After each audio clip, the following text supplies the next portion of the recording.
Hey there, pour a cup of tea, get comfy, and let your heart listen. The story's about to start. Welcome to Tales Vibe, where laughter and lessons flow together.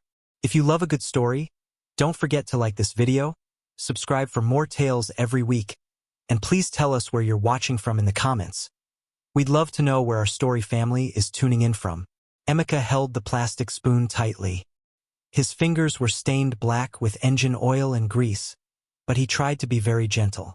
On the rough wooden bench in front of him sat Adana. She looked like a spirit that was ready to leave the world. Her skin was pale, her clothes were torn, and her lips were dry and cracked. She leaned her back against the wooden pillar of the workshop, her eyes half closed. "Enemy, just try," Emeka whispered, his voice soft. "Eat small, just for strength." He moved the spoon of jollof rice to her mouth. Adana opened her lips slowly, like a rusted door. She chewed weakly. Took a long time for her to swallow. Emeka watched her with deep worry. He had found her 2 days ago near his stack of old tires, collapsing from hunger and sickness. Since then, he had stopped working on cars just to watch over her. He was a poor roadside mechanic with almost nothing in his pocket, but he could not watch a human being die. "One more," Emeka begged. Adana tried to nod, but her neck was too weak. She looked at him with eyes that said thank you and I am tired at the same time. Emeka's heart was heavy. He scooped another spoon of rice, hoping she would not vomit it. Suddenly, a deep sound shook the ground. It was not the noise of a normal bus or a shouting taxi driver. It was a smooth, heavy hum of power. Emeka froze. The spoon stopped in the air. 3 black SUVs turned off the main road and rolled toward his small workshop. The cars were shiny and clean, looking like they cost more than Emeka's whole village. They moved in a line, slow and dangerous. They parked right in front of the workshop, forming a wall of metal that blocked the entrance. Emeka stood up quickly, dropping the spoon on the plate. His heart began to beat fast against his chest. In Nigeria, when big black cars visit a poor man, it is usually trouble. It is either police, government demolition squad, or powerful men looking for someone to punish. The doors of the SUVs opened at the same time. 6 men stepped out. They were huge. They wore sharp black suits and dark sunglasses. They had earpieces in their ears and looked like they could break a car engine with their bare hands. The workshop became very quiet. Adana shifted on the bench, sensing fear. Emeka stepped in front of her, trying to hide her with his small body. He wiped his oily hands on his dirty overall, but the oil did not go away. He felt small and dirty. One of the security men scanned the workshop. His eyes were cold. He looked at the old tires, the scattered tools, and finally he looked at Emeka. He marched forward. Emeka began to shake. He thought about running, but he could not leave the sick girl. He stood his ground, waiting for the trouble to land. The security guard did not hit Emeka. He did not even shout. He just stood aside like a gatekeeper opening a door for a king. Emeka's legs were shaking so much that his knees knocked together. He held his breath as the back door of the middle SUV opened slowly. A polished black shoe stepped onto the dirty ground. Then another. A man stepped out, and the air around the workshop seemed to change. He was tall and heavy with prosperity. He wore a white, flowing agbada that looked like it had never touched dust, and a red cap sat on his head. This was a man of power, a big man in every sense. He looked like the type of man who signed papers that changed people's lives without looking up. Emeka swallowed hard. He quickly hid his dirty hands behind his back. "Good afternoon, sir," Emeka stammered, his voice sounding small and foolish. "I don't know who." The man did not look at Emeka. He did not even seem to hear him. His eyes were scanning the workshop frantically, looking past the tires, past the tools, searching for something precious. Then his eyes stopped. He saw her. The man's face, which had been hard and serious like stone, suddenly crumbled. His mouth opened, and a sound came out that Emeka had never expected from a rich man. It was a cry of pure pain. "Adana!" The man did not walk. He ran. He rushed past Emeka, not caring about his expensive shoes or the grease on the floor. He threw himself down onto the dusty ground right beside the wooden bench. His white agbada soaked up the black engine oil from the floor, but he did not care. "Adana! My baby! My pickin'!" the man cried, his voice breaking. Emeka stepped back, his mouth wide open. He watched in shock as this powerful chief grabbed the dirty, sick girl and pulled her into his chest. The chief was crying real tears, weeping like a child who had found a lost mother. He held Adana's face in his big hands, checking her breathing, touching her forehead. "Daddy," Adana whispered. Her voice was so faint it was like a breeze. "I am here, Enani. I am here." The chief sobbed, rocking her back and forth. "I have looked everywhere for you. Everywhere." Emeka felt like the ground was spinning. The girl he had been feeding with a plastic spoon, the girl who had no shoes and wore rags, was this man's daughter? She was not a beggar? She was a princess? The chief suddenly looked up at Emeka. His eyes were red and wet, but the hardness was gone. He looked at Emeka's dirty overall, then at the plate of half-eaten jollof rice on the bench, and then at the clean water in a sachet nearby. The chief realized what had been happening. He realized that while he, a billionaire, could not find his daughter, this poor mechanic had been keeping her alive. "You," the chief said, his voice thick with emotion. He did not stand up. He stayed on his knees in the dust, looking up at Emeka. "You did this? You gave her food?" Emeka nodded slowly, too scared to speak. "Thank you," the chief whispered, and the weight of those words hit Emeka harder than a slap. "Thank you for saving my life." Emeka opened his mouth to tell the chief not to worry, that he only did what a human being should do.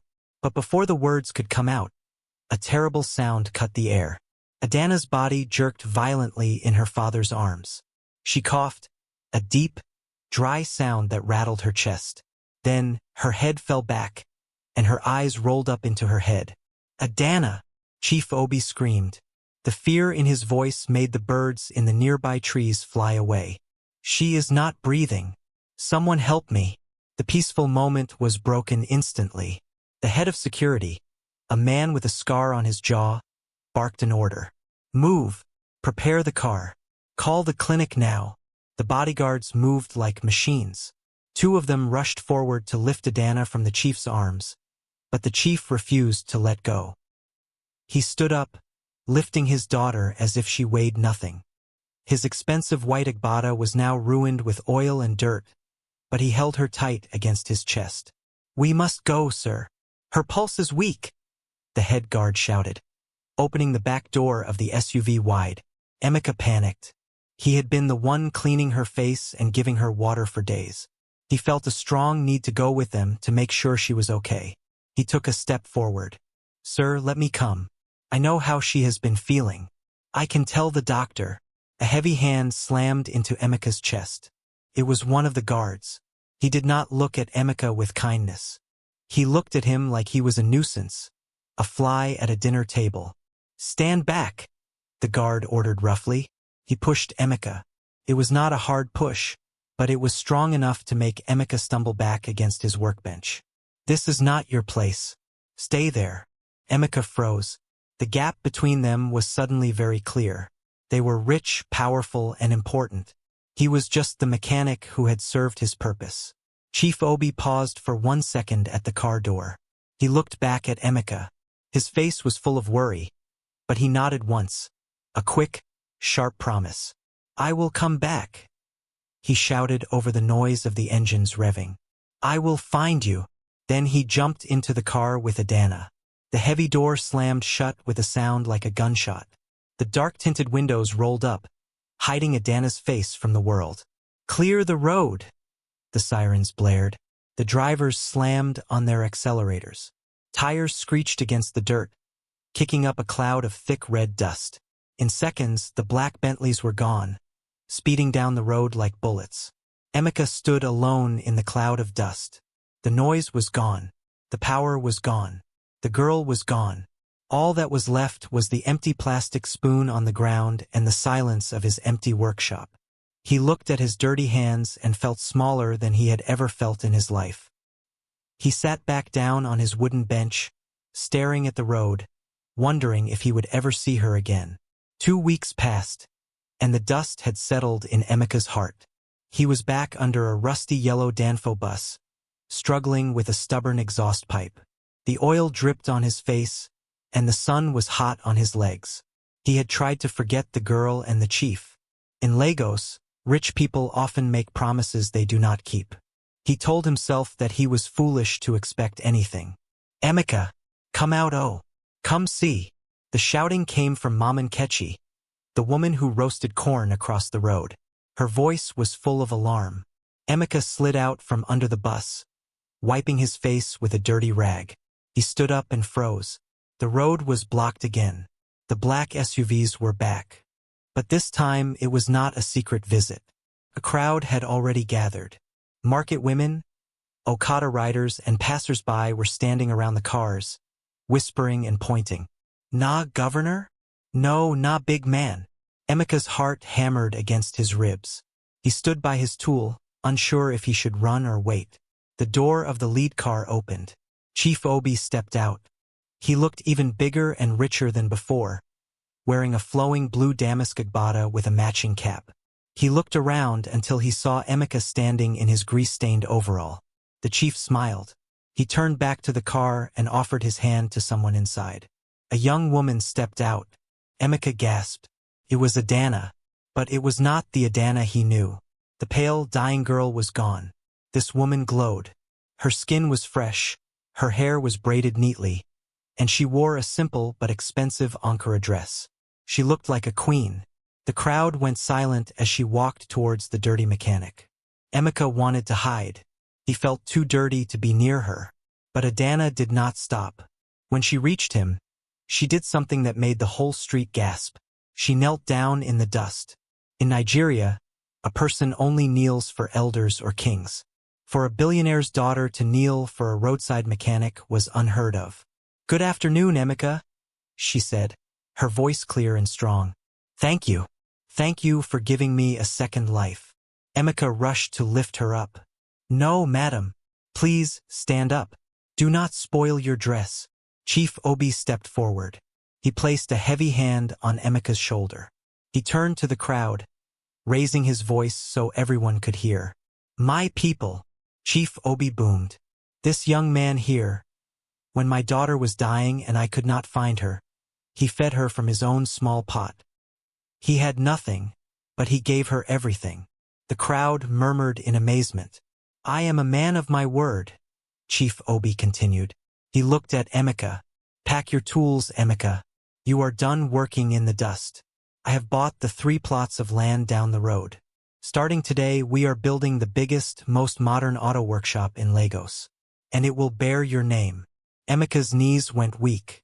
The crowd erupted into cheers, hailing him, clapping, and dancing. "Oga Emeka! Oga Emeka!" they shouted. In one moment, the mechanic who was invisible became the most important man on the street. Emeka looked at Adana, who was smiling with tears in her eyes, and he knew his life had changed forever. 3 months went by very fast. The promise Chief Obi made was not a joke. The empty land down the road had transformed into Emeka and Sons Motors, a massive complex with blue glass windows, tiled floors, and new machines imported from abroad. Emeka was no longer the boy wiping sweat with a dirty rag. He was now Engineer Emeka. He wore a clean blue jumpsuit with his name stitched on the chest. He had 10 apprentices working under him, running around when he clapped his hands. But inside, Emeka remained the same simple man. While other big mechanics sat in air-conditioned offices drinking wine, Emeka was always on the floor, checking engines and teaching his boys. One Tuesday afternoon, a silver car drove into the complex. It was not the scary convoy of black SUVs. It was a simple, elegant car. Adana stepped out. She was not wearing a fancy party dress. She wore jeans and a t-shirt. She told her driver to wait outside. Emeka wiped his hands quickly and walked to meet her. "Madam Adana," he said, bowing slightly. "Welcome to my humble place. Is the car giving you wahala?" Adana laughed. It was a free, happy sound. "No, Emeka. The car is fine. I just came to say hello." "Can I come into your office?" Emeka was surprised. Of course. Inside the cool office, Adana sat down and sighed. She looked tired of the outside world. "I just came from a charity lunch," she said, rolling her eyes playfully. "Everyone there talks too much about money. It is boring." Emeka smiled. "I don't know about that life, madam. Here we talk about spark plugs and engine oil." "Please call me Adana," she said softly. "And I prefer your world. It is honest." That was the beginning. Adana started coming to the workshop 2 or 3 times a week. At first, the apprentices gossiped, wondering why a billionaire's daughter was hanging around their oga. But soon they got used to it. They did not talk about business. They talked about life. Adana told him how lonely it was to be rich, how people only liked her because of her father's surname. She told him how she felt invisible in her big mansion. Emeka listened. He did not interrupt. He did not ask her for money or favors. He told her stories about his village in the east, about how he learned to fix cars by watching his uncle, and how he used to drink Gary for dinner but slept with a peaceful heart. "You are different, Emeka," Adana said one evening as the sun was setting, casting an orange light over the workshop. "Most men look at me and see a bank account. You look at me and see a person." Emeka looked at her. He saw the kindness in her eyes. The gratitude he felt for the workshop was fading, replaced by something stronger. He was not just thankful to her father anymore. He was falling for the daughter. "I see the girl who fought to stay alive on my wooden bench," Emeka said quietly. "That girl is strong. That is who I see." Adana smiled, and for a moment, the silence between them was heavy with feelings that words could not carry. It was no longer just friendship. It was the start of something that would shake their world. The bond between Emeka and Adana was strong, but in Nigeria you cannot hide love for long, especially not when the girl's father is a man who has eyes and ears everywhere. One Saturday morning, a black car arrived at Emeka's workshop. It was not Adana. It was the head of security, the man with the scar. He walked up to Emeka. "Chief wants to see you," he said. He did not smile. Now, Emeka felt cold water wash over his heart. He knew this day would come. He washed his face, put on his best senator suit, which Adana had helped him pick, and entered the car. The drive to Chief Obi's mansion in the reserved area of the city was silent. When they arrived, the gate was so big it looked like the entrance to a fortress. The house inside was white and massive, with pillars that reached the sky. Emeka felt small again. He walked through the marble hallway, his footsteps echoing, until he reached the private study. Chief Obi was sitting behind a large mahogany desk, looking at a file. He did not look up immediately. The room was cold with air conditioning. Emeka stood there, holding his hands together, waiting. Finally, Chief Obi closed the file and looked up. His face was unreadable. "Emeka," he said deeply. "Sit down." Emeka sat on the edge of the leather chair. "My security tells me my daughter visits your workshop 4 times a week," Chief Obi said. He leaned back. "They say you talk for hours. They say she looks happy." "Yes, sir," Emeka said, his voice steady even though his hands were sweating. Chief Obi's eyes narrowed. "You know who I am. You know who she is. Many men want Adana because of the name Obi. They see her and they see dollars. They see contracts. They see a shortcut to success." He leaned forward, his voice dropping to a dangerous whisper. "Tell me the truth, Emeka. Do you love my daughter? Or are you just grateful for the workshop I built for you?" Emeka took a deep breath. He remembered Adana's laugh. He remembered her kindness. He looked the billionaire in the eye. "Sir," Emeka said clearly, "I did not know who she was when I fed her with a spoon in the dust. I did not know she was rich when I cleaned her face. I cared for her then because she is a human being. I care for her now because she is a good woman. If you take back the workshop today, I will still love her." The room was silent for a long time. Chief Obi stared at Emeka, searching for a lie. He found none. Slowly, the chief's hard face relaxed. A small smile touched his lips. He nodded. "Money can buy a bed, but it cannot buy sleep. And it definitely cannot buy true love."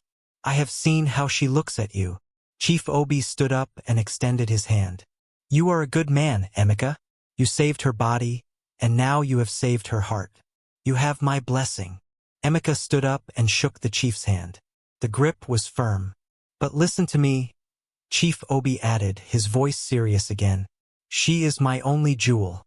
If you make her cry, you will answer to me. I promise, sir, Emeka said. I will protect her with my life. The wedding day arrived, and it was the talk of the town. The event center in Victoria Island was decorated with white and gold flowers. Expensive cars lined the parking lot, and guests wore their finest lace and colorful aso-ebi. It was a gathering of the high and mighty, all there to see the billionaire's daughter marry the humble engineer. Emeka stood at the altar in a sharp white tuxedo. He felt like he was dreaming. He looked at the crowd and saw the faces of his apprentices, scrubbed clean and wearing suits Chief Obi had bought for them. He saw the wealthy friends of the chief. It was a perfect day. Then the music changed. The doors opened, and Adana walked in. She looked breathtaking. Her dress sparkled under the lights. Chief Obi walked beside her, his chest puffed out with pride. He looked like a king who had won a great battle. When they reached the altar, Chief Obi placed Adana's hand into Emeka's hand. Take care of her, Chief whispered. Emeka nodded, squeezing Adana's hand gently. With my life, sir. The priest began the ceremony. The hall was quiet, filled with a holy silence. The priest spoke about love, patience, and truth. Then he reached the part of the service everyone knows. If there is anyone here, the priest said, his voice echoing through the speakers, who knows any reason why these two should not be joined in holy matrimony, speak now or forever hold your peace. Usually this is just a formality. No one speaks. But today silence did not follow. Stop! Stop this marriage. The voice was loud and rough, cut through the air like a knife. The guests turned around in shock. A man was marching down the center aisle. He was sweating and wearing a cheap, ill-fitting suit. It was Sunday. He was a mechanic who had a shop near Emeka's old roadside workshop. Sunday had always been jealous of Emeka's skill, and when Emeka became successful, Sunday's jealousy had turned into hatred. The security guards moved to stop him, but Sunday raised a brown envelope high in the air. I have proof, Sunday shouted, pointing a shaking finger at Emeka. This man is a fraud. He is deceiving all of you. The hall erupted in noise. People gasped and stood up to see better. Adana looked at Emeka, confusion on her face. Emeka, who is that? Chief Obi's face turned dark. He signaled the guards to wait. He wanted to hear this. Sunday reached the front of the altar. He was breathing hard, a wicked smile on his face. He looked at Chief Obi, then at the crowd. You think this man is a hero? Sunday sneered. You think he is a saint? No, he is a criminal, an ex-convict. Sunday pulled a paper out of the envelope and waved it. This man served time in prison for armed robbery. He is a thief hiding in a suit. How can you let a criminal marry into this family? The accusation hit the room like a bomb. The silence was heavy and terrifying. All eyes turned to Emeka. Adana's hand slipped out of his. The perfect day was suddenly shattered. The silence in the hall was heavier than a bag of cement. It was the kind of silence that screams. Guests who were laughing just moments ago were now whispering behind their hands. Did you hear that? Armed robbery? Hey! God forbid! Adana stared at Emeka. Her face, which had been glowing with joy, was now pale with shock. She looked at the man she loved, searching for a sign that this was a wicked joke. But Emeka was not laughing. He was looking at the floor, his shoulders slumped as if he was carrying a heavy load. Emeka, Adana whispered, her voice shaking. Why are you quiet? Tell him he is lying. Tell him. Emeka closed his eyes. The memory of the cold prison floor, the smell of the cell, and the shame he had buried deep inside his heart came rushing back. He had tried so hard to build a new name, a clean name. He thought the past was dead. But Sunday had dug it up and brought the corpse to his wedding. Chief Obi stepped closer to Emeka. His face was no longer the face of a father-in-law. It was the face of a businessman who realized he had been cheated. "Emeka," Chief Obi said, his voice low and dangerous. "Is there truth in this paper?" Emeka raised his head. He looked at Adana, tears gathering in his eyes. He could not lie. Not here. Not to her. "Yes," Emeka said softly. The word hit the room like a slap. A loud gasp rippled through the crowd. "Jesus!" someone shouted from the back. "Wonders shall never end." "It is true," Emeka continued, his voice breaking. "I was arrested. I spent time in Kirikiri prison." Adana stepped back as if Emeka had hit her. You were in prison?" she cried, tears ruining her makeup. "And you never told me? You let me marry a stranger." "I wanted to tell you," Emeka begged, reaching out a hand, but she pulled away. "I was ashamed, Adana. I wanted to leave that life behind. I am not a bad man." Sunday laughed loudly, a cruel, victorious sound. "Hear him. Not a bad man. You are a criminal. A thief." Sunday turned to the crowd, enjoying the attention. "You see how he deceived you? He acted like a saint just to enter a rich family. Chief, you better check your pockets. A leopard cannot change its spots." Chief Obi snatched the paper from Sunday's hand. He read it quickly. His hands shook with anger. He looked at Emeka with deep disappointment. "I gave you my trust," the chief said. "I welcomed you as a son, and you hid this from me." Emeka stood alone in the middle of the altar. The white tuxedo felt like a costume now. He looked at the faces in the crowd. Disgust, pity, anger. He had lost. The workshop, the respect, the love. It was all slipping away like sand through his fingers. He had saved Adana's life, but his own past had returned to destroy him. Chapter 9, The Real Story. Chief Obi looked at Emeka with eyes full of betrayal. He signaled the security guards to move in.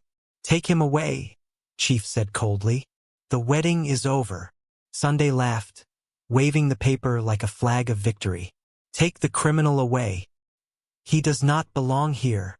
Stop right there." The voice was sharp and commanding. It came from the front row of the guests.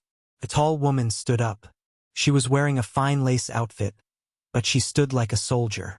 She walked to the altar, her high heels clicking on the floor. The crowd parted for her. "Inspector Adebayo?" Chief Obi asked, surprised. She was a high-ranking police officer and an old friend of the family. "Chief, tell your men to stand down," Inspector Adebayo said firmly. She turned to Sunday. "And you, keep quiet before I arrest you for public nuisance." Sunday shrank back, his confidence disappearing. Inspector Adebayo took the microphone from the confused priest. She looked at the crowd, then at Emeka, who was still looking at the floor. "You have heard half the story," the inspector said, her voice echoing in the silent hall. "Now hear the truth." She turned to Chief Obi. "Chief, do you remember 5 years ago? The first time Adana was kidnapped?" Chief Obi nodded slowly. "Yes, it was a dark time. You remember the police raided a warehouse in Apapa?" The inspector continued. "We found Adana tied up, but the kidnappers had escaped. We found only one boy there, unconscious and beaten. We arrested him for being part of the gang." The inspector pointed a finger at Emeka. "That boy was Emeka." The crowd gasped. Adana covered her mouth with her hands. "But here is what the police report did not say," the inspector said, her voice softening. "We found out later from an informant why that boy was beaten. The gang leader wanted to kill Adana because she was crying too much and slowing them down. But the apprentice boy, the boy who swept the floor, refused. He fought the leader. He took blows to his head to protect her. Because he rebelled, the gang beat him and left him there as a scapegoat for the police to find." Adana was shaking now, staring at Emeka with wide eyes. "He went to Kirikiri because he had no lawyer and no money to prove his innocence," the inspector said. "He served 3 years for a crime he did not commit. He went to prison because he chose to save your daughter's life, Chief. He has not just saved her recently. He saved her 5 years ago, too." Emeka finally looked up. Tears were running down his face. "I didn't want you to know," he whispered to Adana. "I didn't want you to remember that pain. I just wanted to be Emeka, not the boy from the warehouse." The inspector looked at Sunday, who was now trying to hide behind a pillar. "So, this man is not a criminal," she declared. "He is the only reason the bride is alive today to stand at this altar." The silence in the hall broke. It was replaced by the sound of Adana sobbing, not in sadness, but in overwhelming realization. The criminal was actually her guardian angel. Adana did not wait for the inspector to finish speaking. She ran across the short distance between them and threw her arms around Emeka. She held him tighter than she had ever held anything in her life. Her white wedding dress pressed against his suit, and she cried into his shoulder. "You suffered for me," she sobbed. "You went to that terrible place just to save me, and you never said a word?" Emeka held her back, his own tears flowing freely now. "I did not want you to see me as a victim, Adana. I wanted to be the man who takes care of you, not the boy who needed saving." "You are my hero," she whispered. "You have always been my hero." Chief Obi stepped forward. The anger was gone from his face, replaced by a deep, humble shame. It is not easy for a big man in Nigeria to admit he is wrong. But Chief Obi was a man of honor. He placed his hand on Emeka's shoulder. "My son," the chief said, his voice thick with emotion. "I judged you by a piece of paper. I forgot the character I saw with my own eyes. Please, forgive me." Emeka nodded. "It is forgiven, sir. You were just protecting your daughter." The crowd, seeing this reconciliation, began to clap. But the inspector was not done. She turned her sharp eyes toward the pillar where Sunday was trying to sneak away like a rat. "Officer," she shouted, "catch that man." Two policemen grabbed Sunday by his cheap trousers. He began to beg. "Please, madam. It was the devil. I was just jealous." "Jealousy is not an excuse to destroy a good man's name," the inspector said coldly. "Take him away for public disturbance and defamation." As the police dragged the shouting Sunday out of the hall, the air felt lighter. The bad energy was gone. The priest, who had been watching everything with his mouth open, cleared his throat. Shall we continue?" The whole hall shouted, "Yes-o!" The rest of the wedding was a carnival. The band played louder, the dancing was more energetic, and the joy was real. When Emeka and Adana exchanged their rings, everyone knew this was a bond that nothing could break. They had passed the fire test. Years followed, and Emeka and Sons became the biggest mechanic company in West Africa. But Emeka and Adana never let the money change them. They remembered the spoon of rice. They remembered the hunger. Every Friday afternoon, the gates of the workshop would open wide. Big pots of jollof rice and cold water were brought out. Street children, beggars, and struggling workers would line up, and they were served not by servants, but by Emeka and Adana themselves. They fed the hungry, just as Emeka had fed Adana on that dusty bench. And in that simple act of kindness, they found true peace. And that's the end of today's tale. We hope it brought a smile, a thought, or a little bit of magic to your day. If you enjoyed the story, please like the video, subscribe to Tales Vibe for more weekly tales, and tell us in the comments where you're watching from. We love hearing from our story family all around the world.